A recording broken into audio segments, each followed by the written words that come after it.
국민 여러분 안녕하셨습니까? 인도 태평양 전략연구원의 최수용입니다.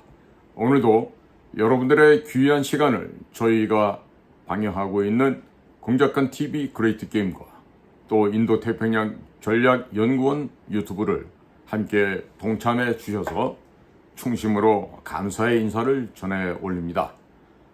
방송에 들어가기 앞서서 저희가 커뮤니티에 추가적인 보충 설명 자료를 측백 오일과 관련한 내용들을 제가 다시 올려놨으니까 지금 우리 7학년 8학년 선배들께서 두 분이서 일을 하시다 보니까 아직은 조금 일손이 부족해서 여러분들의 기대 수준만큼 스피드 있게 속도감 있게 그렇게 일 처리가 못된 부분이 없지 않아 있었던 것 같습니다. 이 점 충분히 제가 이제는 알고 있으니까요.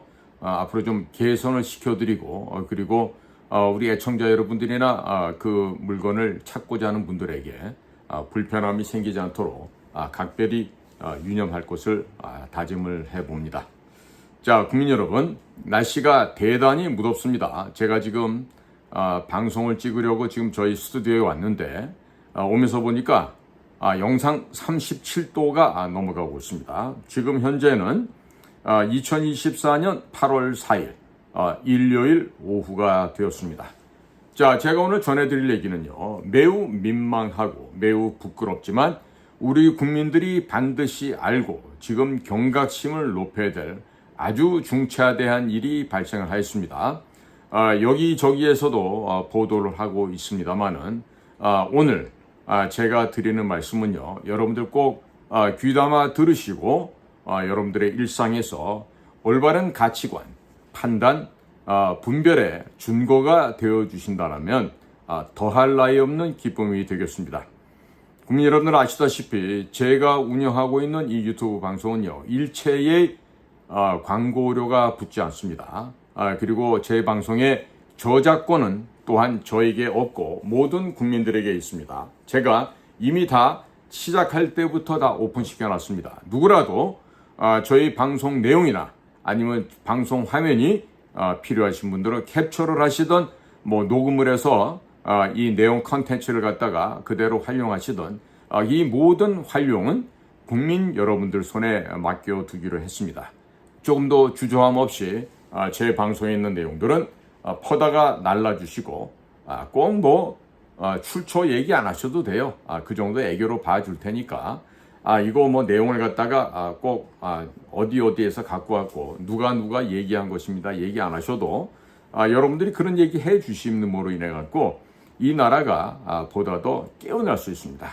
각성될 수 있기 때문에 전혀 그런 거는 미안해하지 마시고 제 방송 자료를 퍼다가 날르시고 또 활용해 주시면 감사하겠습니다. 자, 서두가 길었습니다. 오늘 드릴 이야기는요, 북한에 넘어갔다고 하는 정보사의 문건, 인적 정보 자료들, 그리고 이와 비견될 만한 또 다른 북쪽에 넘어간 자료가 있죠. 즉 뭐다? 문재인 씨가 북의 김정은 씨에게 아주 다독거려가면서 대통령 기록물실에서도 삭제해 뒀으니까 걱정하지 말라 하면서 줬던 그 USB, 그 안에는 도대체 어떤 내용이 얼마나 들어있을까? 이 점에 대해서 국민 여러분들과 공유를 하고자 합니다. 2018년이 되기 전에 림종석 동무는 대통령의 비서실장이라는 자격을 가지고 아랍에미레이트에 가서 압둘 아부다비 왕세자를 만납니다. 그 왕세자를 만나서 당대의 최고의 국제적인 머니 런더링, 자금 세탁의 귀재인 그 왕세자를 만나서 아마 상당량의 조 단위의 수고료를 빙자한 감사의 표현을 하고서 대략 한 10조 원을 들고 가서 자금을 세탁한 것으로 지금 알려져 있습니다. 자, 그 가운데 1조 원 정도를 아랍에미레이트 왕세자에게 건네주고 나머지를 현찰로 바꿨겠죠. 그리고서는 그 돈을 싣고 레바논에 대한민국 동명부대가 파견 나가 있는데 그 동명부대를 위문한다라고 하는 핑계를 대고 베이루트를 방문합니다. 베이루트는 레바논의 수도이기도 합니다. 자, 그러면 레바논의 바로 위쪽에 옆에는 시리아가 있습니다. 거기의 수도는 다마스커스, 그리고 이집트의 수도는 카이로가 되겠죠. 당시 그 중동 지역에 나와 있는 북한 대사라든가 북한에서 정찰 총국 혹은 문화교류국 같은 데서 파견 나온 공작원들을 접촉을 하게 됩니다. 그리고 대통령 전용기를 끌고 간 림종석은 당시 국방부 차관을 했던 서모 씨가 있어요. 석인가 그런데 그리고 국정원에 해외 차장하고 있는 서 무슨 구라고 하는 이런 사람들을 대동하고 갑니다. 참 이 안기부 국정원의 해외 차장은 소위 말해서 저보다도 우리 정규과장 선배였는데 전라도 출신이에요. 그리고 어쩌다가 경기고등학교를 나와서 서울대학도 가지 못했던 그런 사람입니다. 시험 보던 경기에서 서울대를 못 갔다 할 정도면 공부를 얼마큼 했는지 알만하죠. 자, 그런데 그따위 거는 중요한 게 아니고, 자, 이렇게 국방부 국정원 넘버2를 같이 대동하고 간 림종석이가 한 행동이 우리는 초점을 모아야 됩니다. 자, 그가 얼마만큼의 현찰을 날랐는지 당시 레바논 동명부대에 파견 나갔던 우리 특수부대 요원들이죠. 당연히 특전사, 이런 특수부대의 장교들조차 등짐을 지게 했어요. 뭐를? 현찰을 갖다가 이렇게 쌀까마 이렇게 옥수수까마 매듯이 등에 지고 이들로 하여금 돈다발을 수송하게끔 한 것이죠. 더운 나라에서 그런 돈다발을 나르려고 하니 이 우리 특전사 고급 장교들이 얼마나 화가 치밀었겠습니까? 그들이 한 이야기를 우리는 다 듣고 있죠. 그래서 이 사실을 알게 된 겁니다. 자, 그래서 원래는 한 8조 정도가 넘어갔어야 되는데 일단 아마 한 1조 원 남짓 혹은 2조 원 정도 북으로 넘어간 것 같아요. 그러니까 나머지는 뭐다? 배달 사고가 났다 이런 얘기죠. 그러니까 배달 사고가 나고 이렇게 돈 관리를 하다 보니까 림종석이 같은 애들이 그 딸아이를 애 이름이 아마 임동 뭐였는 것 같은데 임동 뭔데 좌우지간에 그 시카고에 있는 아트스쿨이라고 했어요. 예술대학인데 아마 지금으로 치면은 1년간 학비만 해도 10만 달러가 넘을 겁니다. 그래서 그런 고급 학교에 보내서 이런 딸 자식을 미국에 유학을 시키죠.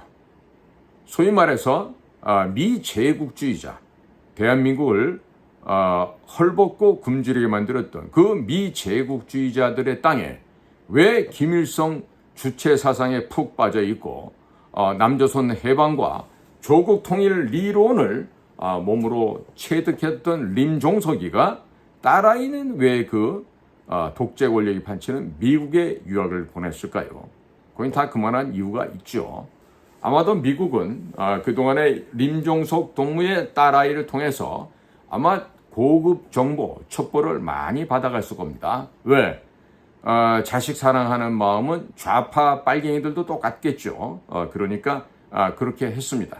그래서 림종석이가 기여한 덕분에 2018년 1월에 개최된 평창 동계올림픽에 북쪽 아이들이 느닷없이 갑자기 참가를 하게 됩니다. 그리고 할아버지 뻘되는 김영남이가 김여정 옆에서 설설기는 모습으로 찾아와서 이 나라의 가장 그 유명한 빨갱이 공산주의자가 있어요. 신영복인데 문재인 씨가 북쪽 아이들 앞에서 내가 가장 존경하는 사상가 신영복 선생입니다라고 자랑하면서 본인이 스스로 나는 공산주의자입니다. 나는 동무들의 귀여운 밥풀떼기입니다. 이렇게 고백을 하면서 평창 동계올림픽이 시작이 됐습니다. 당시를 기억하는 분들 다 계시겠지만 북한 아이들의 느닷없는 동계올림픽 참가, 그것은 림종석 동무가 혁혁한 공을 세운 것이죠. 현찰 다발을 갖다 주고 북쪽 애들을 독려하고 격려하는 바람에 그와 같이 돈을 받아 처먹은 북한 애들이 대한민국에서 하고 있는 이 동계올림픽에 참여를 하게 됐던 겁니다. 자, 그런데 그거 말고도요, 그 당시에 평양에서 문화예술 공연을 한다 그러면서 대한민국의 가수들이 넘어갑니다. 예술인들이 넘어갔어요. 그리고 그것을 중계하기 위한 중계 차량, 위성 중계 차량을 공연이 끝났는데 서울로 가져오지 않고 평양에 그대로 두고 온 것입니다. 이것은 바로 MTCR이라고 하는 국제 미사일 관련된 협약을 정면으로 위반한 사안이 되고 또 바세나르 협정을 위반한 사안이 되겠습니다. 그러면 이렇게 위반을 하면 뭐가 된다? 국제사회에서 고립되고 빠따를 얻어맞아야 된다. 그런데 그 빠따가 다름 아닌 세컨더리 보이콧이라고 하는 무시무시한 빠따를 맞아야 됩니다. 세컨더리 보이콧이 시작되면 이 나라 수출 수입이 순간적으로 정지가 되고 대한민국의 모든 은행이 거래가 중단이 됩니다. 지금 그와 유사한 상황이 설슬 벌어지고 있습니다. 자, 그렇다면 이렇게 대북 제재를 위반을 했어요. 그런데 정권이 가까스로 바뀌었다고 하죠. 근데 저는 가까스로 바뀌었다고 생각하지 않습니다. 정해진 각본대로 바뀌어졌다, 이런 판단을 하고 있습니다. 그렇다면 자유우파라고 국민들을 속여왔던 윤석열, 한동훈, 이와 같은 사람들은요, 왜 문재인 씨가 저지른 여적죄, 간첩죄, 반역죄 등등을 이루 셀 수도 없는 죄가 있는데 아직 수사를 하지 않고 있을까요? 그 수사 착수조차 하지 않았습니다. 자, 그런데 미 재무부에는 TFI라는 조직이 있습니다. 뭐냐? The Office of Terrorism and Financial Intelligence. 자, 그대로 한국말로 번역하면 테러 금융정보국이라고 번역할 수 있습니다. 자, 2022년 6월 28일 미 테러 금융정보국의 모든 업무를 관장하고 있는 그 차관께서 한국을 다녀갔어요. 찾아보십시오. 2022년 6월 28일 미 재무부 차관 방한 쳐보시면 상세하게 나옵니다. 자, 그분은 지금 국민의힘당 국회의원에 되어 있는 김건희를 만났어요. 김건희도 외교부 출신이면서 아주 말 잘 듣는 아주 성실한 모범생이죠. 과거 북경에 있을 때 저랑 같이 외교부에서 파견 나와서 일을 했는데 뭐 일은 열심히 하지만 중국 쪽의 일은 굉장히 초보적인 수준이다, 이렇게 우리는 보고 있습니다. 자, 그런 김건희를 만나서 얘기를 한 미 재무부 테러금융정보국 차관은요, 예정에도 없는 일정으로 카카오를 방문합니다. 카카오 김정주 의장 최근에 구속되는 거 알고 계시죠? 생각해 보십시오. 그런데 정확하게 2년이 지난 2024년 6월 28일 미 16개 정보기관을 총괄하고 있는 국가정보장 DNI죠. Director of National Intelligence. 이 직책은 16개의 National Intelligence Community, 국가정보공동체를 총괄하는 CIA의 국장보다도 더 위에, NSA보다도 더 위에서 전체 16개 국가정보기관을 통합 관리하는 최고의 운영관리자가 되겠습니다. 이 DNI의 가장 중요한 임무는 매일 아침마다 16개의 정보기관에서 취합한 미국이 취해야 될 선택, 그리고 취사 선택, 즉 대안을 뭐를 제시하고 뭘 어떻게 해야 될지에 대한 얼터너티브를 국가원수 미합중국 대통령에게 모닝 데일리 브리핑을 하는 거예요. 그러니까 이 데일리 프레지던트 브리핑 시간에는요, 딱 정해진 폼이 있습니다. 데일리 프레지던트 리포트라고 그래서 대통령이 반드시 알아야 될 일, 대통령이 반드시 처리해야 될 일, 그리고 앞으로 어떻게 대응해야 될 미래에 대한 대비책까지 다 총망라되어 있습니다. 미국 같은 나라는 이렇게 운영하지만 대한민국에서는 대통령이 스스로가 이와 같은 정보를 보지 않겠다라고 해서 국정원이 지금 있으나 마나한 조직으로 지금 이미 다 썩어버렸습니다.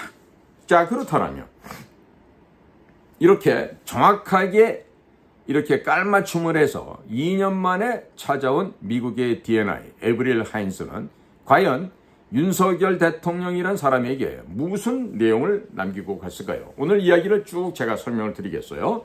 자, 그러면 미국 재무부에서는요, 문재인 씨가 소위 암호화폐, 크립토커런시를 통해서 대북 송금을 하고 별짓을 다 해왔는데, 자, 이것을 대한민국 현 정부인 윤석열 정부에서 또 이원석 검찰총장에서 혹은 새로 된 박성재 검찰총장에서 과연 북에 대한 대북 송금을 수사를 할 것이냐 안 할 것인가, 이거를 기다리고 있었어요. 지금 2년 넘게 기다렸는데 한국 기업이 무너지면 어떻게 할까라고 걱정하시는 아주 현명하신 국민들이 많이 계시죠. 그런데 이거 어떡하죠? 지금 티몬, 위메프, 또 인터파크, 또 롯데마트, 물론 롯데마트는 그룹 내에 있는 롯데건설이 부실이 되어서 지금 넘어가는 것 같은데, 자, 이런 식으로 한국 기업들이 하나씩 둘씩 이러다가 도미노로 쭉쭉쭉쭉쭉쭉 넘어간다면 무슨 일을 어떻게 할 거죠? 지금 부동산 시장을 살려보고자 그동안 2년 동안 나름대로 노력을 했다 그러지만, 제가 봤을 때는, 제가 부동산 전문가는 아니지만은요, 그렇더라도 보고 있으면은 바보 멍충이 짓을 했다는 것밖에 결론을 내릴 수밖에 없어요. 자, 그런데다가 2년 전인 2022년 6월 28일 미 재무부의 테러 금융정보국장이 다녀가시고 나서, 그리고 그 다음 7월 달에 우리 당시 한동훈 법무부 장관은 미국을 방문합니다. 법무부 DOJ를 만났고 FBI를 만났고, 그 다음에 뉴욕 검찰청의 남부지청을 만났죠. 특히나 남부지청에서 만났던 그 2명의 고위직은 어떤 사람이었다? 바로 국제 자금 세탁을 전문으로 하고 국제 금융 범죄를 수사해서 잡아들이는 전문가 중에 전문가들이었죠. 자, 그 당시에 우리가 입수한 첩보에 따르면 한동훈은 대한민국의 소위 위정자 중에 한 사람인 박원순 당시 서울시장, 그리고 당시 경기도지사였던 이재명, 그리고 SM엔터테인먼트의 회장 이수만 등이 그동안 열심히 노력해온 암호화폐의 대북 송금과 관련된 소위 전반적인 동향을 이미 알려주었습니다. 그럼에도 불구하고 한동훈은 어떠한 수사도 하지 않았어요. 마치 이원석 검찰총장이 문재인에 대한 여적죄, 간첩죄, 국가반역죄에 대한 어떤 수사를 하지 않았던 것과 똑같은 것입니다. 따라서 박영수 특검 시절에 10원 한 장 안 먹었던 박근혜 대통령을 무슨 경제공동체니 혹은 묵시적 부정청탁이니 해서 법전에 넣는 말을 만들어서 박근혜 대통령을 영어의 몸으로 만들어 4년 9년간이나 연맥이고 몸을 망가뜨리게 한 박영수 특검과 그 쫄개, 누구? 한동훈, 이원석, 그리고 또 누구? 윤석열. 이런 사람들이 과연 올바르고 정당한 수사를 했는지 지금 더 짚어봐야 될 것 같아요. 지금 안 그래도 장시호로 인해서, 장시호는 누구냐면 박근혜 대통령 국정농단 했던 최순실의 조카딸입니다. 언니의 딸인데, 이 장시호라는 여인이 무슨 당시 수사를 전담했던 검사들과 나누었던 얘기들, 심지어 입에 담기도 더러운 무슨 성관계까지 가진 것 같은 그런 내용들이 지금 나오고 있는데요. 과연 돈 한 푼 안 드셨던 박근혜 대통령을 연맥이고 감옥에 가둬뒀던 한동훈과 박영수, 그 악랄하고 더러운 승냥이들 때가 과연 이제는 박근혜 대통령에게 눈물을 흘리게 한 대가로 그들의 눈에 이제는 핏물을 흘릴 때가 되지 않았는가, 이런 생각을 하게 됩니다. 자, 지금 다시 한번 말씀드린데, 한동훈은 당시 뉴욕 검찰청 남부지청에서 전달받았던 대북 송금 자료, 암호화폐 자료를 당연히 수사를 했어야만 하는데 안 했어요. 그리고 지금도 마치 윤석열 이전 검찰총장이 문재인에게 대드는 듯한 모양을 만들었던 그 쇼하는 장면을 지금 한동훈이가 그대로 윤석열 대통령에게 반기를 드는 모습으로 취하고 있습니다. 그러니까 국민들은 맞아. 이 나라를 구할 수 있는 차기 대권 주자는 한동훈밖에 없어 라고 하는 미망과 거짓의 꿈에 사로잡히게끔 지금 대국민 사기극을 지금 전개하고 있습니다.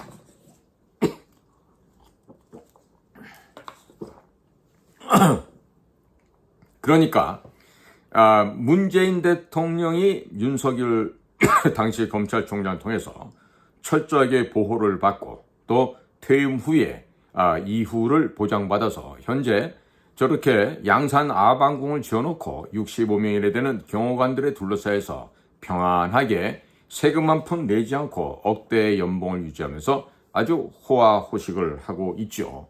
똑같습니다. 지금 윤석열과 한동훈 사이는요, 마치 윤석열이 반기를 들고 문재인에 대들었던 것 모양으로 형세는 취하고 있지만 퇴임 이후에 윤 대통령을 지금 문재인과 마찬가지로 안정적으로 그리고 다치지 않게 보호해주기 위한 이들만의 짜고 치는 고스톱이다. 이렇게 우리가 볼 수가 있습니다. 왜 그런가 하면요. 비유를 하면 이렇게 이해를 하십시오. 한 여인이 있습니다. 이 여인은요, 아주 재색이 뛰어나고, 밤에 아주 이 기술이 독특한 여인이 하나 있었어요. 그래서, 처음에 만난 남자가 문 씨였어. 두 번째 만난 게 누구냐? 이 씨였어. 세 번째는 또 조 씨를 만났어. 이런 식으로 하다 보니까 출산력이 좋아서 남자들만 거쳐가면은 아들을 낳아. 그런데 그 이전에 사이사이에 또 윤 씨도 만나서 회임을 한 바가 있어. 그리고 나서는 또 나중에 마지막으로 또 한 씨를 만나서 또 회임을 해. 이렇게 하다 보니까 문 씨, 이 씨, 조 씨, 윤 씨, 한 씨도 성씨가 다른 아들이 다 한 여인의 배를 통해서 태어났더라. 이런 얘기예요.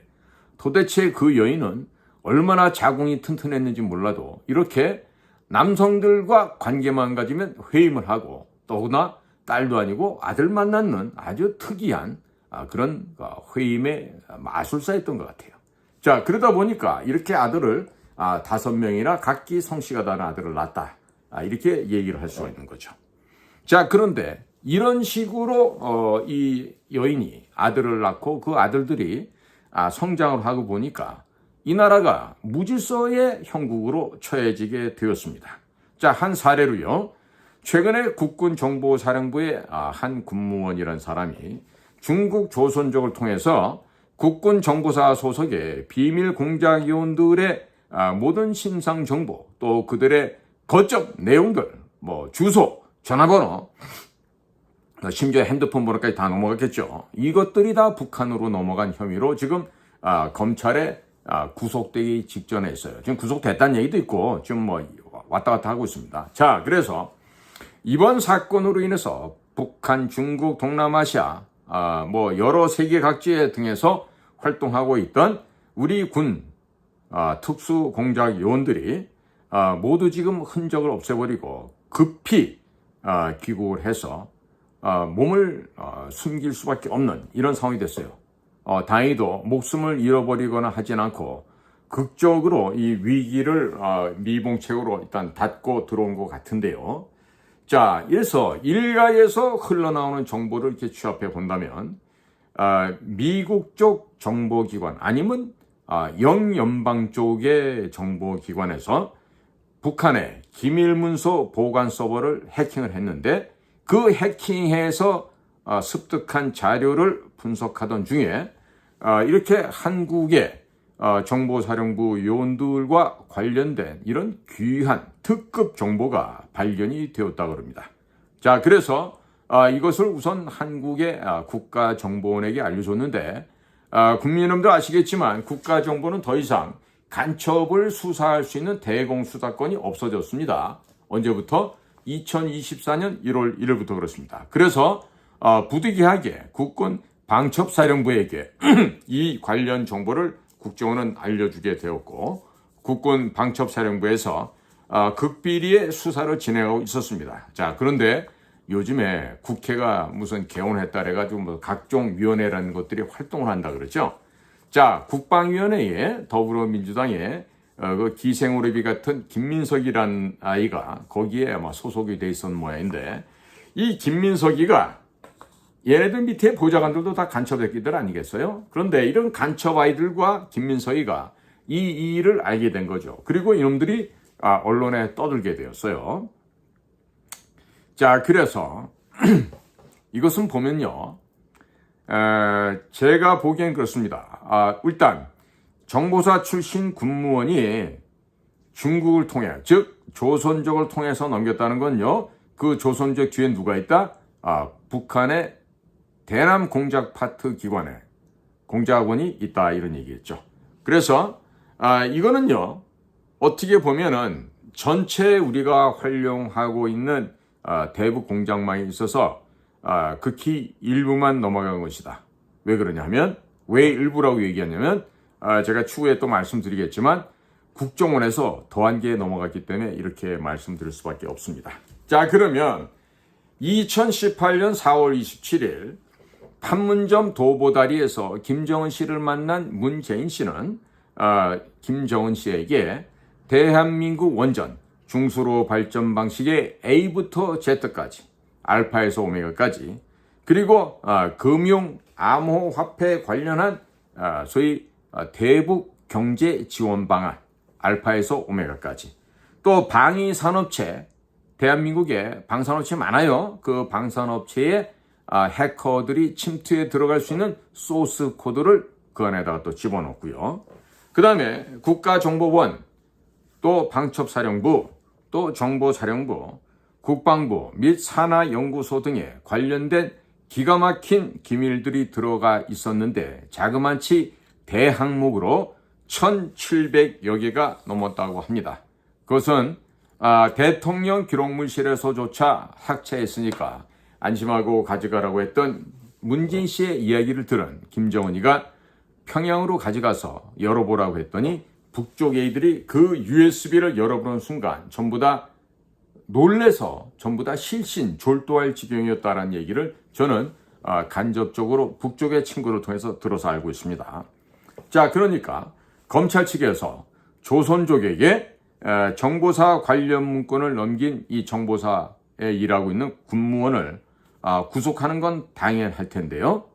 당연히 구속하죠. 그러나 이 군무원보다 수천, 수만 배, 수천만 배 이상 더 엄청난 국가 비밀 자료를 김정은에게 넘긴 문재인 씨에 대해서는 왜 여지껏 여적죄에 대한 수사, 간첩죄에 대한 수사, 국가 반역, 국가 전복을 하기 위한 모반죄, 이런 어마어마한 범죄를 저지르는데 왜 현재 정부에서는 이에 대한 수사를 하고 있지 않는지 모르겠습니다. 그렇지 않습니까? 제가 지금 억지를 부리고 있습니까, 국민 여러분?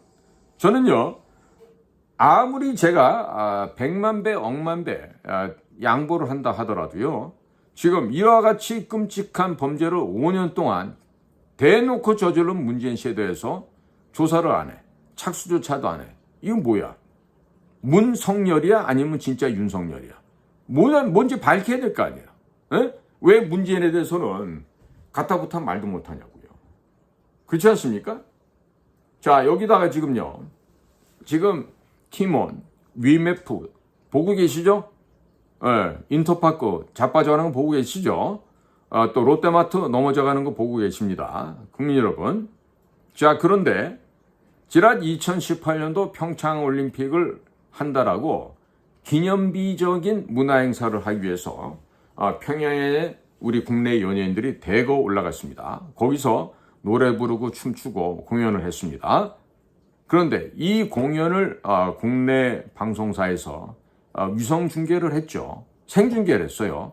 자, 그 생중계를 해서 필요한 장비가 뭐죠? 그렇습니다. 바로 위성 중계 차량입니다. 그리고 위성 장비, 송신 출력할 수 있는 이런 또 고가의 고성능 장비가 필요하죠. 자, 그러나 이 예술 공연단은요, 북한에서 철수하면서 평양에 가지고 올라갔던 방송 차량, 방송 장비를 그대로 두고 왔습니다. 참 기가 막힌 일이 벌어졌습니다. 자, 이것은요, 바로 이 위성방송 중계 차량이 이동형 미사일 관제탑, 즉 컨트롤 타워로 사용될 수 있기 때문에 이것은 MTCR이나 바세나르 협정에서 전략물자로 분류되어 있습니다. 때문에 철저하게 관리되어야 하고 이것들에 대한 방송 장비나 중계 차량에 대한 일련 번호는 전 세계적으로 공유를 하도록 되어 있습니다. 자, 이것은 결국 대한민국에서 북한의 고가, 가격이 문제가 아니라 미사일 발사, 이것을 관제할 수 있는, 컨트롤할 수 있는 이 역할을 할 수 있는 장비를 다 두고 온 것이기 때문에 미국과 유엔이 바라보고 있는 대북 제재를 아주 용감하고 과감하게 위반한 행위가 되겠습니다. 위성방송 중계 차량에서 방송 신호를 송출하는 것과 미사일 유도용 신호를 송출하는 것은요, 동일한 원리가 됩니다. 그리고 이 방송 차량이 미국을 공격하는 이동식 미사일에 대한 컨트롤 타워, 관제 타워 역할을 충분하게 사용할 수 있습니다. 즉, 북은, 소련, 중공 등 공산 사회주의 진영에서는요, PAL 방식, PAL 방식을 씁니다. 때문에 미국이나 영국, 프랑스, 독일, 한국, 일본 등 자유민주 진영에서는요, NTSC 방식을 활용을 합니다. 그렇기 때문에 대한민국 방송국이 사용하고 있는 방송 장비는요, 절대로 이북에서 쓰고 있는 PAL, PAL 방식에는 적합하지가 않습니다. 자, 그런데 이들이 두고 온 방송 장비 가운데는요, 또 카메라, 고성능 카메라 렌즈가 있습니다. 이것은 미사일의 탄도 부분에 이렇게 우리가 부착을 하게 되면요, 미사일의 눈 역할하는 시커, SEEKER 이라고 해서 이 시커, 찾는 자라는 의미가 되겠죠.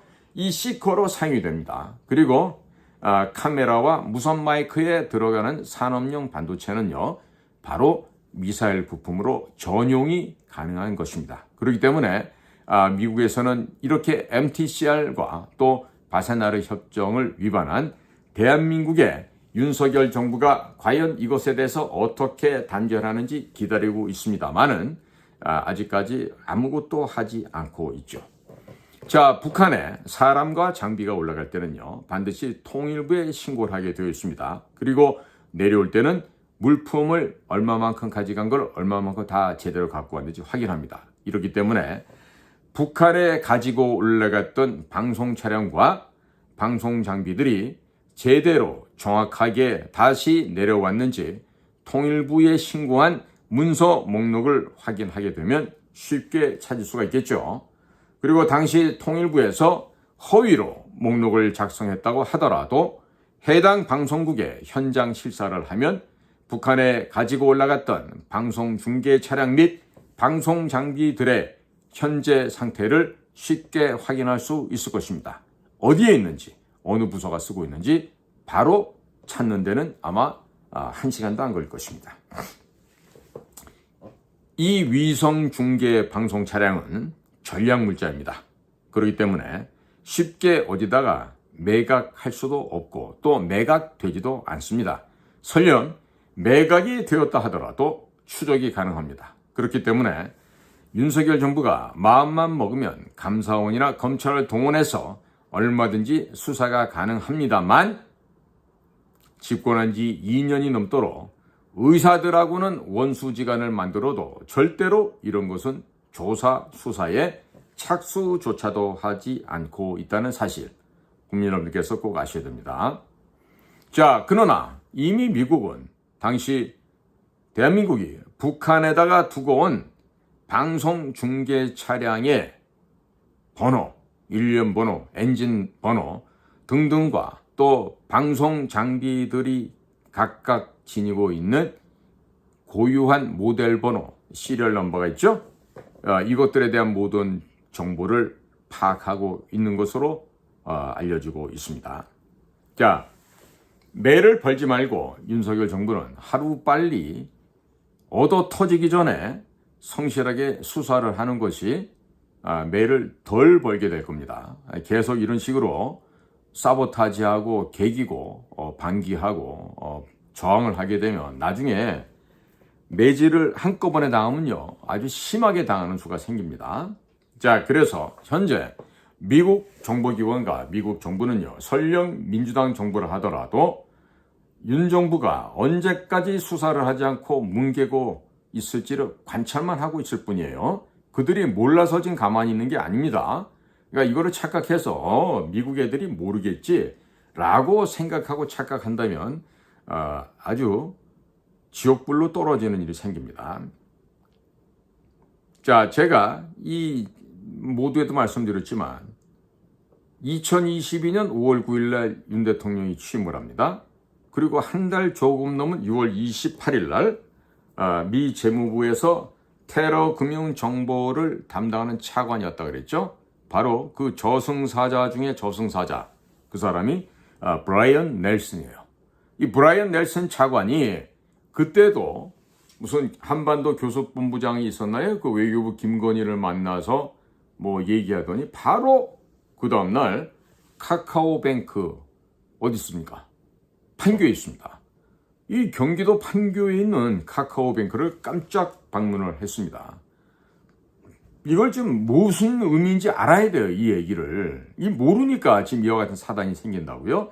당시 윤호영 카카오뱅크의 대표, 그리고 박상진 네이버 파이낸셜 대표, 변영한 한국 핀테크 지원센터 이사장 등등을 만났습니다. 미 재무부의 브라이언 넬슨 차관의 카카오뱅크 방문은 일정에도 없는 계획이었습니다. 갑작스러운 방문이었습니다. 그리고 이 브라이언 넬슨 차관은 카카오뱅크를 방문해서 문재인 정권이 집중적으로 육성하고 있는 핀테크 산업에 대해서 질문을 하였습니다. 왜 그럴까요? 자기들이 파악하고 있는 내용과 대비해 보는 거죠. 어떻게, 어떤 방식으로, 언제쯤 얘네들을 몽둥이 찜질해야 되겠다. 그 짬을 봤다. 이렇게 판단할 수가 있습니다. 자, 여기서 말하는 핀테크라는 것은요, 쉽게 말해서 한국에서 중국에 있는 사람에게 카톡으로 송금을 합니다. 이렇게 송금하게 되면 중국에서 현금을 찾을 수가 있습니다. 그렇기 때문에 전 세계 국가 간에서 자본 이동을 미국 재무부가 감시를 하죠. 그런데 미국 감시망을 벗어나서 이렇게 송금이 가능하게 되는 것입니다. 때문에 미국은 문재인 정권이 미국의 감시망을 벗어나서 대북 송금을 쉽게 하기 위해서 이 핀테크 산업을 집중적으로 육성한 것이 아닌지 의심을 하고 있습니다. 사실은 증거를 갖고 있기 때문에 보러 갔던 것입니다. 의심을 하면 안 가요. 그런데 이미 증거를 파악하고 있습니다. 어디서? 미 재무부, 그것도 어디? 테러 금융정보국에서. 자, 그래서 이 재무부의 이 브라이언 넬슨 차관은요, 당시 한국에서 금융을 담당하는 정부기관의 책임자들도 모두 만났습니다. 그들과 암호화폐 대북 송금에 대한 철저한 수사를 당부를 했습니다. 이건 뭐냐면 당부한 게 아니라 이게 좀 똑똑한 놈들 같으면 이 얘기를 이렇게 알아들어야 돼요. 미국에서 다 알고 있다 얘들아. 좋은 말 할 때 깔아. 이지웨이로 갈래? 하드웨이로 갈래? 즉 그냥 열심히 협조할래? 아니면 얻어 터지고 나서 협조할래? 이 얘기를 좀 묻는 건데 아직까지도 협조를 안 했죠. 아마 저 이복현이도 지금 금융감독원장으로 있는데 얘도 지금 오래 못 갈 수도 있다는 그런 생각이 들기도 해요. 시간을 줄 때 했었어야 되는데 안 했기 때문이죠. 자, 그래서 이렇게 적당히 이 한국의 금융계 간부들을 만났던 이 브라이언 넬슨 차관은요, 이렇게 좀 수사를 잘 좀 해주세요. 이렇게 당부를 하군요. 그리고 알리바이를 성립하기 위해서 2022년 바로 3일 후가 되는 7월 1일 판문점을 방문하고 북한 배경으로 하고 또 북한을 바라보고 사진을 찍죠. 예, 대통령에게 합리적인 알리바이로 보고를 해야 되니까 그렇죠. 자, 그래서 이러고 나니까 한동훈이가 뭐가 뒤가 캥겼는지 2020년 7월 6일에 미국에서 금융범죄 수사를 담당하는 뉴욕 검찰청 남부지청을 방문합니다. 그리고 그곳에서 이더리움 베이스로 이더리움을 이용한 그 암호화폐의 대북 송금 그리고 이와 관련된 구체적이고 적확한 브리핑을 받고 미국 측으로부터 수사에 협조해달라는 요청을 받았습니다. 그리고 열심히 협조하겠다라고 거짓말을 하고 관련 자료만 받아서 귀국한 이후에 이를 묵혀두고 아무 짓도 하지 않았습니다. 자, 그 배경을 살펴보건대 뉴욕 검찰청 남부지청에서는 이 이더리움을 활용한 암호화폐로 대북 송금을 해왔던 미국 사람 누구? 버질 그리피스라는 사람을 이미 체포를 했어요. 그리고 이 버질 그리피스를 통해서 구체적인 범죄 행각을 다 파악했고 소위 말하는 그 밑바닥까지 다 훑어서 알고 있는 상태입니다. 자, 그렇게 협조를 잘해 주시오라고 이야기한 미국 뉴욕 검찰청 남부지청 사람들을 이렇게 쌩을 까면서 속여왔던 한동훈은 과연 그 마지막이 건강할지 아니면 어떻게 될지 도무지 알 수가 없는 상황이 되어버렸습니다. 자, 그동안 한국의 조력자들, 이 버질 그리피스라고 하는 사람이 한국의 조력자라고 하면요, 이재명, 박원순, 이수만 이런 사람들 얘기합니다. 이런 사람들과 주고받은 메시지가 뉴욕의 남부지청 검찰들에게 다 지금 털려서 그들에게 다 잡혀 있습니다. 자, 거기에다가 그 가운데는요, 한국 국회에 있는 국회의원 출신한 애들도 협조자로 되어 있다고 합니다.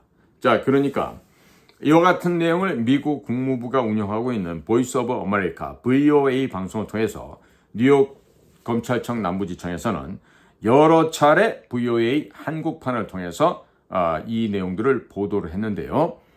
끝까지 모르는 채 하고 있고 끝까지 시침을 떼고 있는 윤석열 정부 그리고 이원석 검찰청장 이들의 과연 마지막 피날레가 어떻게 될지 귀추가 주목이 되고 있습니다.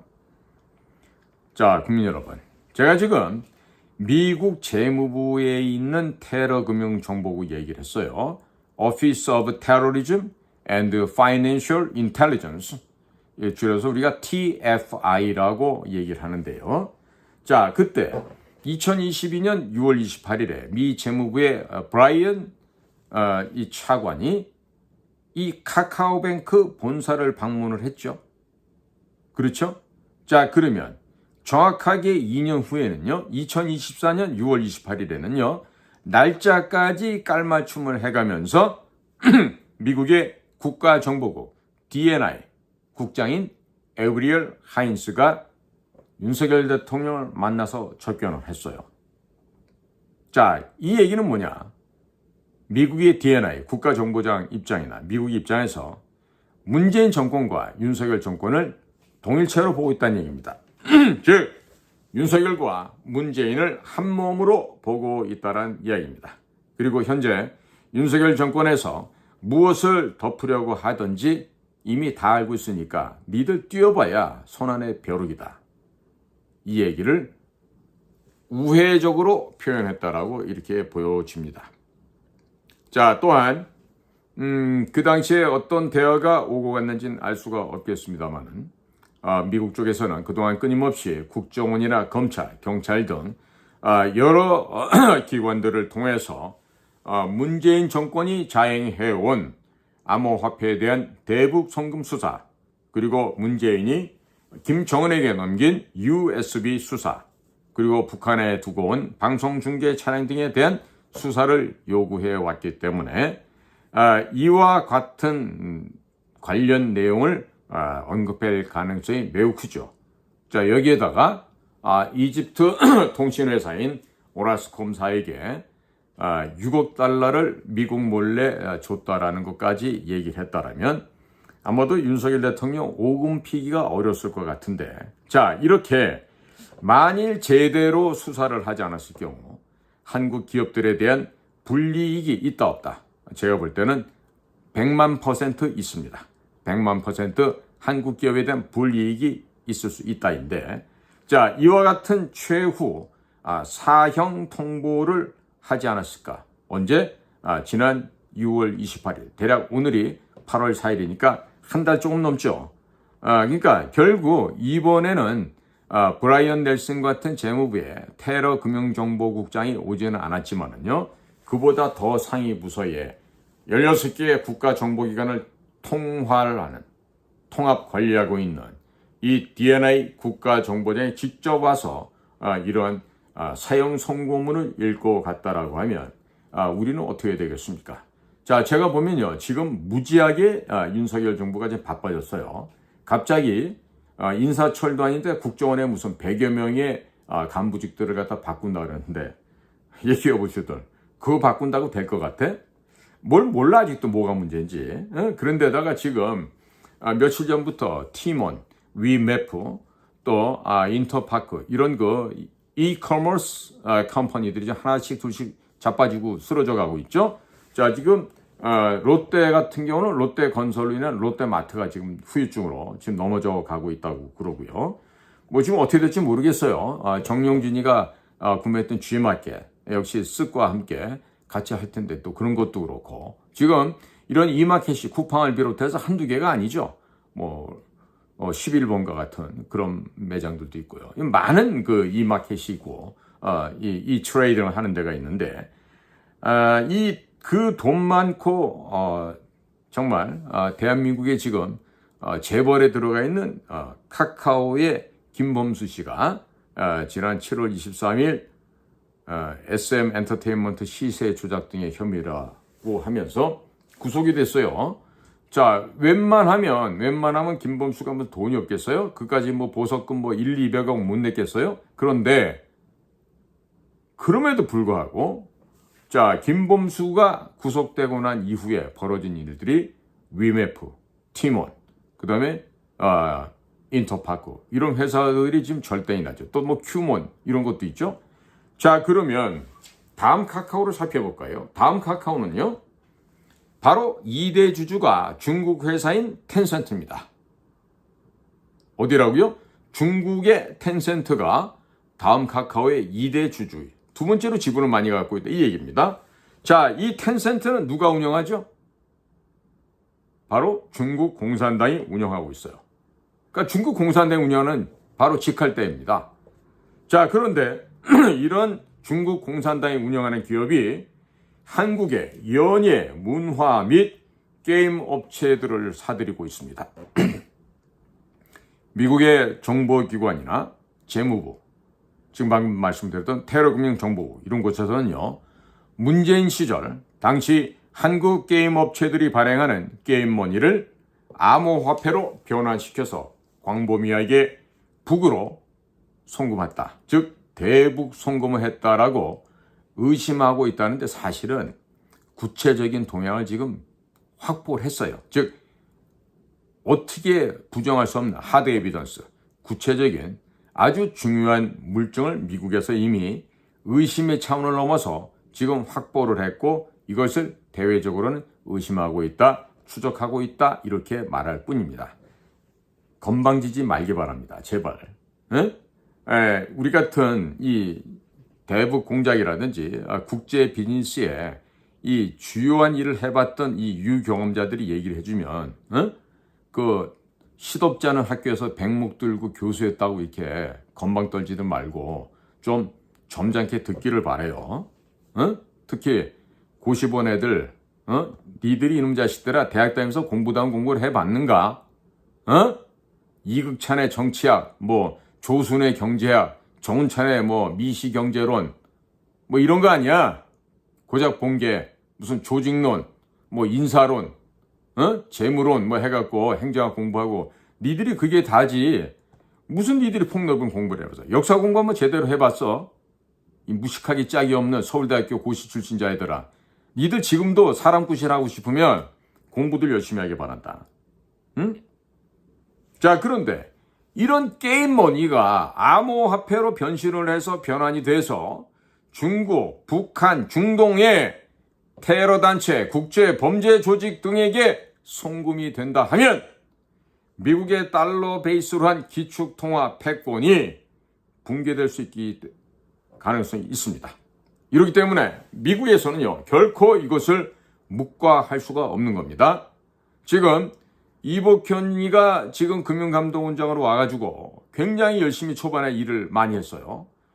뭐 우리은행, 뭐 신한은행, 중소기업은행, 뭐 농협 등등 해가지고 한 15조 8천억이 세탁되고 이상하게 흘러간 걸 찾아냈는데요. 실제 규모가 어느 정도 된다? 최소 500조가 넘어간다는 거예요. 많게는 지금 700조, 800조가 넘어갈 수도 있어요. 자, 이렇게 버진 아일랜드나 파나마나 싱가포르나 이런 쪽에 검은머리 외국인의 신분에서 참여 감염을 해서 이렇게 많은 돈을 해외로 빼돌렸는데, 이런 게임 머니, 이런 돈들이 암호화폐로 북한으로 간다, 중국으로 간다, 중동의 테러 조직으로 갔다. 미국이 참을겠습니까? 참겠어요? 지금 칼을 뺀 게 아니라 지금 조그만 이쑤시개 하나 뽑은 것 같아요. 지금 제가 보기에는. 그래서 어딜 찔러? 팀원, 위메프.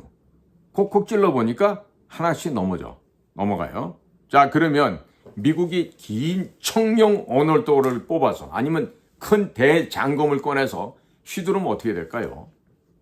그땐 전 어떻게 될 건지 정말 예상하기조차도 싫습니다. 자, 그래서 지금 보면은요, 시발은 김범수 카카오 회장의 구속이에요. 그리고 났더니 벌어지는 한국의 대형 이커머스 업체, 어디야? 티몬, 위엠프, 인터파크, AK몰, 롯데마트, 이런 건실한 회사들이 갑자기 자금난에 봉착하면서 줄줄이 문제가 지금 이미 터져버렸어요. 수습 불가합니다. 자, 보름도 안 되는 이 짧은 시간, 2주밖에 안 되는 이 짧은 시간에 현금 장사라는 국내 대형 이커머스 업체들이 동시다발적으로 무너진다? 이건 뭡니까? 상식적입니까? 아니면 뭘 상식적입니까? 비상식적입니까? 이건 납득할래 납득할 수가 없는 상황이죠. 그런데 아마도 대통령이나 대통령 비서실 참모들은 이 이유를 알겠죠. 여러분들 빨리 양심 고백하고 빨리 해결방안을 두기 바래요. 안 그러면 1997년도에 김영삼이라는 돌대가리가 나라를 경제를 파국으로 만든 것보다 유사하거나 혹은 그보다 더 심한 파국이 생기면 어떡하려고 그래요? 그러면 하지 말라 그래도 탄핵이 저절로 된단 말이에요. 응? 좀 국제 상황 돌아가는 거를 잘 보란 말이에요, 지금. 네? 자, 지금 미국에서 흘러나오는 여러 군데서 지금 정보들이 있어요. 이 이야기들을 종합해 보니까요, 윤석열 정권에서 미국을 길들이기 위해서 기싸움을 하고 있는데, 언제까지 문재인 정권에 있었던 광범위한 대북 제재 위반에 대해서, 즉 문재인 씨와 그 일당들에 대한 범죄 행각에 대해서 수사를 하지 않고 버틸 수 있는지 두고 보겠다. 이월은 미국의 입장이라고 합니다. 섬찟하지 않습니까? 네가 지금 할지 안 할지 내 놈의 행동, 너의 결정과 너희들의 행동을 보겠다, 이런 얘기인데 과연 아무 일 없이 넘어갈 수 있을 것 같습니까? 윤 대통령이 지금 하다 안 되니까 이제 민정수석을 부활했죠. 그래서 민정수석 통해서, 물론 선배니까 말 조심해서 해야 돼. 건방지게 대통령이라고 함부로 민정수석이라고 야 이놈아 뭐 이런 식으로 얘기하면 안 돼요. 그러면 대통령이 민정수석이 해야 될 짓이 뭘까요? 없지. 문재인 정권 관련해서 대북 제재 위반한 거, 대북 송금한 거, 북을 갖다가 음으로 양으로 도와줬던 거, 이런 사건들에 대해서 철저히 조사하십시오. 이렇게 한마디만 하면 해결되지 않습니까? 그런데 보니까 아직도 안 한 거야. 아직도 안 한 거야. 자, 그러니까 이런 짓은 안 하고 무슨 짓을 해? 젊은 인턴 레지던트 아들, 딸 같은 애들 상대로 왜 싸움질을 하냐고. 의대 정원 문제, 그거 2,000명 왜 손을 대냐고. 왜? 그리고 그거 무마시키기 위해서 지금까지 홍보비나 뭐 해갖고 1조 3천억을 썼다며요. 도대체가 머리는요, 모자 쓰고 밥 처먹으라고 달려있는 게 아니에요. 머리는 생각을 하라고 달아 놓은 거예요. 어? 지혜롭게, 현명하게, 합리적으로 생각을 해서, 즉 사유, 사고 과정을 통해서 인간다운 짓을 하라고 이 머리가 달려있는 거예요. 그래서 머리가 신체 부분에 제일 무겁고 크지 않습니까? 응? 그러니까 대통령이란 자리가 국가안보를 놓고 고민하고 어떻게 외교를 해야 하는 자리인가? 어떻게 해야지 이 나라를 부강하고 강성한 나라를 만드는 것인가? 이거를 고민해야 되는 거 아니야. 그 잘했던 사람이 누구야? 이승만, 또 박정희, 또 전두환. 내 일생 조국과 민족으로 해서 헌신하겠다는 바로 그 사상과 그 역할과 그 책임을 하는 데가 어디야? 대통령 아니야, 대통령. 의사 애들, 밑에 자직벌밖에 안 된 애들하고 싸우는 자리가, 그것도 양아치 건달, 서울대학교 보건대학원 원장이 했던 김윤 같은 애들, 또 뭐, 보건복지부에 뭐 차관한다는 뭐 박모식이 차관 이런 놈들. 진짜 쥐뿔도 모르는 이런 자식들 얘기를 듣고, 왜 착하고, 월급 400만 원도 못 받는 애들한테 뭐 연봉 4억을 번다고 있다 거짓말을 해가면서 왜 젊은 인턴 레지던트를 왜 볶는 거야, 왜? 그 덕분에 지금 어떻게 됐어? 미국에서 15개 주인가 17개 주에서 한국 의사들 누구든지 다 오라는 거 아니야? 뭐 인터뷰할 때 뭐 통역도 붙여준다는데 우리나라 의대 다니는 애들이 실력이 얼마나 좋은지 알아요? 내 친구도 의대 나온 애들도 똑똑하지만 우리가 대학 갈 때, 내 친구들 서울의대 갈 때 지금 서울의대 다니는 애들 예를 든다면 우리 세대보다 영어를 100배, 1000배 잘해. 보는 책이 다 원서야. 동영상 보는 게 미국 의사들이나 미국 전문가들이 하는 영어로 된 그런 자료를 보고 공부하는 게 지금 세대라고. 영어 인터뷰가 어렵다고? 가면 그대로 적응해서 그대로 거기서 1등급 의사 될 아이들이 우리 대한민국의 의대생들이야. 내가 예를 들어서 서울대학교만 예를 들었지만 서울의대부터 해가지고 지방에 있는 의대까지 3,400명 되죠? 그 칸을 다 채워야 그 다음에 뭐 저기 과학기술 카이스트가 되고 서울공대가 되고 포스텍이 되고 이렇게 된다고요.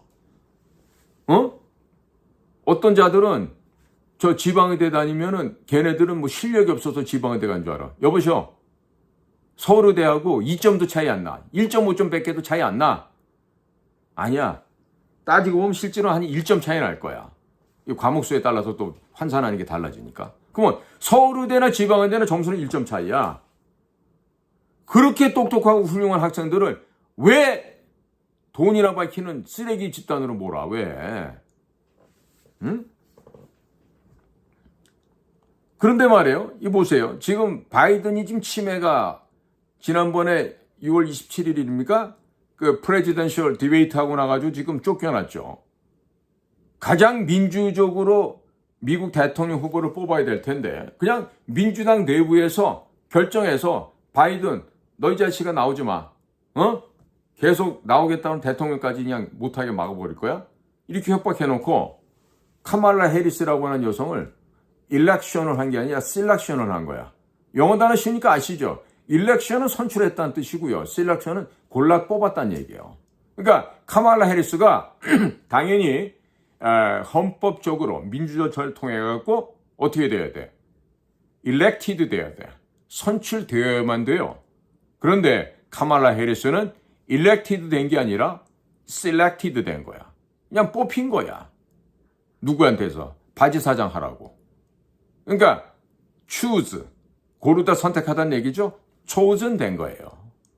그러니까 가장 민주적인 미국에서 그것도 민주당에서 다음번 차기 대통령 후보를 이렇게 불법으로 비민주적인 방식으로 뽑는다는 건요. 상상도 못했는데 실제상이 벌어졌어요.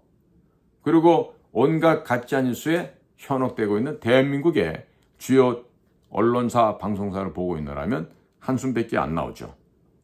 자, 그런데 보십시오. 윤석열 정권이 트럼프 측에다 지금 줄을 대야 되겠죠. 아니면 양쪽에다 줄을 다 대야 돼요. 자, 그런데 토요일마다 윤석열을 지키겠다고 이 민주노총이나 친북단체들의 삼각지 진입을 막기 위해서 그동안 윤석열을 지키자는 캠페인을 해왔던 김상진, 우리 상진아재가 있어요. 응? 신자유연대 대표이기도 하죠. 자, 그런데 이 김상진 씨를 검찰에서 1심에서 구속을 시켜버려. 도주할 염려도 없어. 응? 미디어 서울이라고 하는 언론 매체도 운영하고 있는 아주 훌륭한 자유우파 인사야. 그런데 트럼프가 봤을 때, 혹은 트럼프 그 진영에서 봤을 때, 야, 윤석열이 저런 말이야, 자기를 지켜주겠다는 김상진이 하나 지키지 못하는 저런 나약한 식물 대통령인데 우리가 저렇게 허약한 놈하고 우리가 손잡을 이유가 있겠나? 이런 반응이 현재 지금 나오고 있어요. 있을 수도 있다가 아니고 허약한 윤석열이하고 우리같이 강한 공화당이 저렇게 이랬다 저랬다는 저런 애들하고 우리가 손잡을 이유가 있겠어? 이러고 나왔어요. 그리고 지금 CIA가 어떻게 정교하게 지금 첩보 수집을 하다가 지금 워싱턴에 보고를 했는지 몰라도요. 조국이라는 자는 2심에서도 형량이 확정되어 있는데 법정 구속이 되지 않고 있다. 아니, 한국의 이 법질서가 아주 엉망이다. 그야말로 원시시대 수준이다. 자, 그러면서 윤석열을 지키겠다고, 자유민주주의를 지키자고 매주 대통령실 앞에서 민노총의 행진을 막아왔던 신자유연대 김상진 대표는 1심에서 구속을 시켰다. 이걸 지금 CIA가 지금 수집해서 보고를 한 것 같아. 자, 여기에 대해서 지금 미국에서는 윤석열 정권을 식물정부로 보고 있다 그래요. 자, 그러니까 이 아무 희마리도 없고 일을 하고자 하는 의지도 없고 자유민주주의를 지키겠다는 열심도 없고 마치 유사 자유주의, 가짜 자유주의 아니면은 사회 민주주의 같은 이것도 저것도 아니면서 슬그머니 사회주의, 전체주의, 공산주의로 경사되어 있는 현재의 정부를 미국의 차기 정부가 될 수 있는 공화당 세력들, 또 트럼프 주변의 참모들이 지금 윤석열 정권을 식물정부로 바라보고 있다, 이런 얘기예요. 이래갖고 지금 한미 간에 뭐가 되겠습니까? 되겠어요? 지금 얼마 전에 트럼프 행정부에서 국방부 차관보를 했던 뭡니까? 제가 그 이름이 잠깐 생각이 안 나네. 내 친구들 이름과 똑같았는데. 뭐라 그렇게 얘기합니까? 야, 너네들이 조 바이든하고 워싱턴에 갔던 워싱턴 데클러레이션, 워싱턴 선언, 이런 것들은 전부 다 휴지 조각일 수 있다라는 얘기를 하잖아요. 자, 그럼 지금 정신 차리고, 지금 부동산 가지고 장난칠 시간이 없어. 뭘 해야 돼? 나라를 살려야 돼. 나라를 구해야 된다고. 틀림없이 우리 자유 대한민국은 미국 너희들과 우리는 혈맹이고 동맹으로서 죽는 한이 있더라도 우리는 자유민주주의를 지킨다. 말과 행동을 일치하겠다. 이렇게 해야 돼요. 자, 그것을 입증해 주기 위해서는 무엇보다도 남은 자녀 임기 2년 몇 개월 남았죠, 이제. 이 자녀 임기를 무사히 마치기 위해서 무엇보다도 뭘 해야 돼? 지방선거 잘하면 돼? 아니야. 문재인 정권의 대북 제재 위반 사건들을 철저하게 수사를 해야 돼. 철저하게.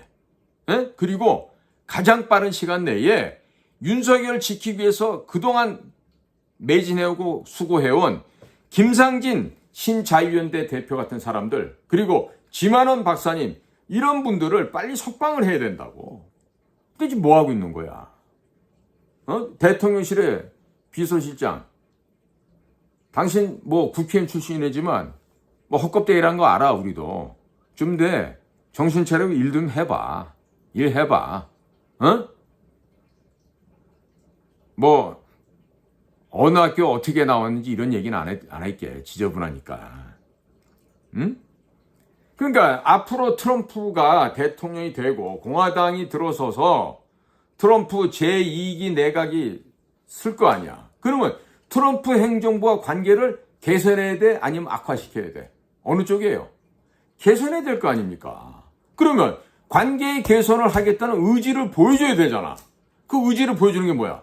문재인에 대해서 수사를 하고 문재인을 구속시키고 더 큰 범죄는 미국 애들한테 신병까지 인도해서라도 국제사법재판소 어디? ICC, 인터내셔널 크리미널 코트 여기에 세워야 될 거 아니야.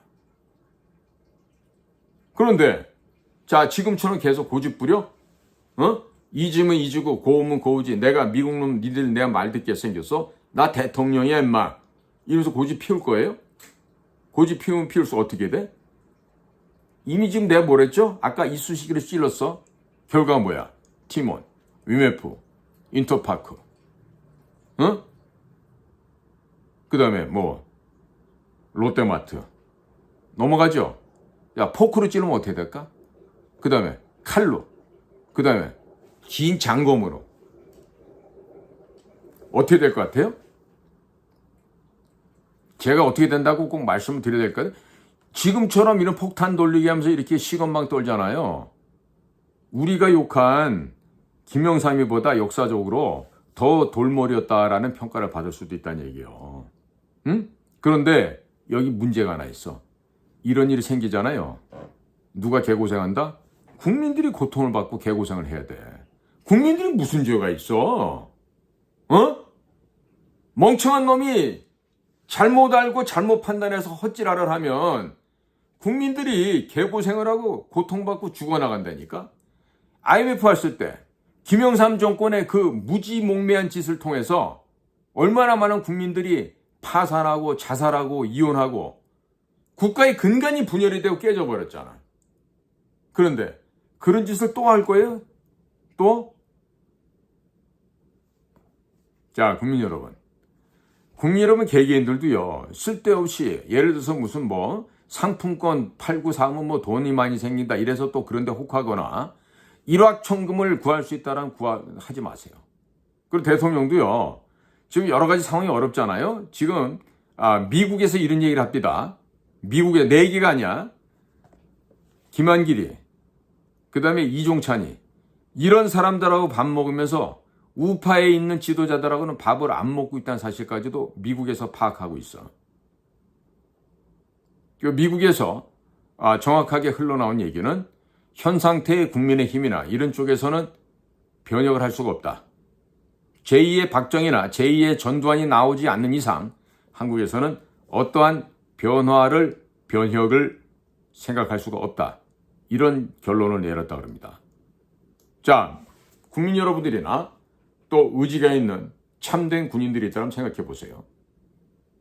윤석열 정부가 꼭 지켜줘야 될 정부인지 아닌지는 난 모르겠어요. 지금까지 봐서 볼 때는 굳이 이 정도 수준의 사람들이 이 나라를 치리하고 통합 관리해야 될지는 저는 잘 모르겠어요. 그런데 더 좋은 빅카드가 있다라면은 미국이 기대하는 대로 제2의 박정희, 제2의 전두환이 나오기 바랍니다.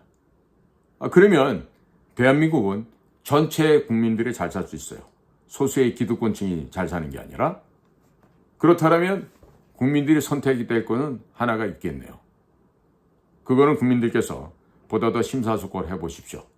1961년에 박정희 장군이 국가재건 최고위원회를 만드시고 깡패들을 쓸어 담을 때 국민들 환호하셨죠. 자, 그리고 전두환 대통령이 되어서 삼천교육대를 만들고 이 사회의 온갖 악들을 쓸어 담았을 때 국민들 살기 좋으셨죠. 한번 기억해 보시기 바랍니다. 과연 제2의 박정희와 제2의 전두환이 필요한지 필요하지 않은지는 국민들이 댓글을 통해서도 저희들 방송에도 많이 알려주시면 감사하겠습니다. 자, 오늘도 저희가 진행하고 있는 이 방송에 여러분들의 귀한 시간을 할애하시고 동참해 주셔서 감사를 드립니다. 자, 저는 최수영입니다. 안녕히 계십시오.